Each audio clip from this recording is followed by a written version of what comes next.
В рамках председательства Таджикистана в Молодежном совете ШОС, празднование знаменательных дат 30-летия независимости Республики Таджикистан и 20-летия ШОС по инициативе Комитета по делам молодежи и спорта в Таджикской национальной библиотеке состоялось заседание Молодежного совета Шанхайской организации сотрудничества.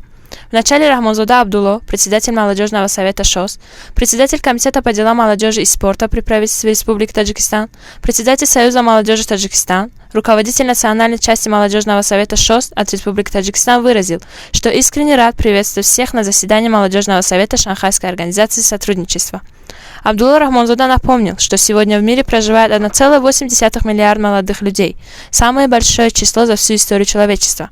Почти 90% всех молодых людей проживают в развивающихся странах, где они составляют значительную долю населения. Главы государств-членов ШОС в совместном обращении к молодежи признали, что в условиях роста очагов нестабильности на пространстве обширных регионов и государств, в том числе со странами ШОС, молодежь становится объектом пристального внимания и целенаправленного воздействия со стороны различного рода террористических организаций и экстремистических течений, стремящихся через манипулирование неокрепшим сознанием юношей и девушек развлечь их в свою деструктивную деятельность. В рамках ШОС онлайн выступили представители таких стран, как Россия, Индия, Китай, Пакистан, Казахстан, Узбекистан и Киргизстан. В конце заседания Абдулла Рахмонзода поблагодарил всех участников мероприятия.